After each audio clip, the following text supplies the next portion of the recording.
সুমিতা, যে বাংলা ফিল্মে মাঝখানটা একটা ভাটার মতো ব্যাপার ছিল, আবার নতুন করে যে জোয়ারটা আসছে করোনার পর, কি বলবো?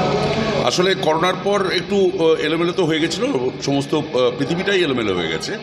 সেখান থেকে আস্তে আস্তে আবার নিজের ছন্দে তো সারা পৃথিবীই চলছে।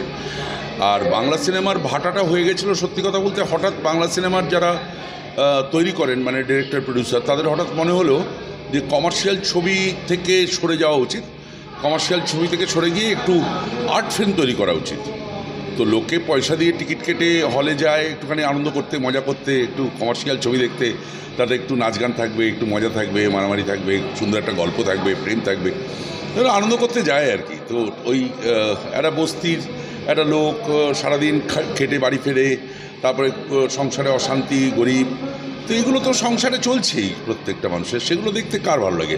সিনেমা মানে ফ্যান্টাসি, তো সে ফ্যান্টাসি থেকে বেরিয়ে গিয়ে হঠাৎ একটা বাস্তবধর্মী ছবি করতে গিয়ে যেটা হলো, দর্শকের আর ভালো লাগলো না। সেই কারণেই এখন আবার যে জোয়ারটা ফিরছে সেটা কমার্শিয়ালের জন্যই ফিরছে।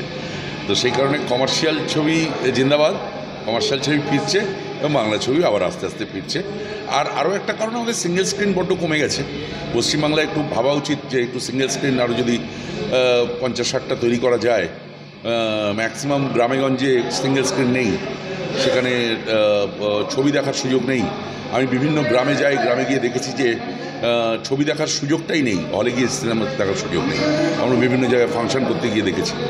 তো সেইটা একটুখানি ভাবা উচিত, ভেবে যদি একটু সিনেমা হল তৈরি করা যায়, তাহলে বাংলা সিনেমা আবার ফিরবে, সুন্দরভাবে ফিরবে।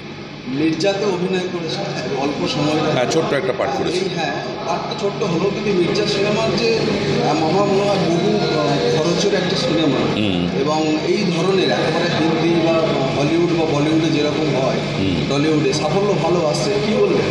হ্যাঁ, ওই জন্যই তো বলছি, কমার্শিয়াল সিনেমা, পয়সা খরচা করে কমার্শিয়াল সিনেমা তৈরি করলেই আবার বাংলা সিনেমা দর্শক হলমুখী হবে, দেখবে। সুমিতার একটা নিজস্ব ফ্যান ফলোয়ার অবস্থা আছে। তো এতদিন ধরে এই নিজের চরিত্র অভিনয় করার রাজ কি, রহস্য এতদিন ধরে কন্টিনিউ? জানি না, করে যাচ্ছি, ঈশ্বরের আশীর্বাদ করে যাচ্ছি। লোকের ইচ্ছে যতদিন নেবে ততদিন করব, যেদিন নেওয়া বন্ধ করবে সেদিন করবো না, এই আর কি। মানে ফ্যান ফলোয়ার রয়ে গেছে। একটা সময় এমন এমন কিছু চরিত্র করেছি যেগুলো দর্শকের ভালো লেগেছে, সেই ভালো লাগাটাই রয়ে গেছে। সেগুলো আবার ঘুরে ফিরে টেলিভিশনেও আসে বা ওটিটি প্ল্যাটফর্মেও আসে, লোকে দেখে, ভালো লাগে, সেই জন্য আছি। ধন্যবাদ। এত ভক্ত হয়ে গেছে, আমি নিজেও আপনি তুমি মিশ্রণ ঘটে গেল প্রশ্নে, অনেক ভক্ত আমার মতো আপনার না, ইটস অলরাইট। তাদের জন্য কী বার্তা দেবেন? সিনেমা দেখুন, বাংলা সিনেমা দেখুন, হলে আসুন।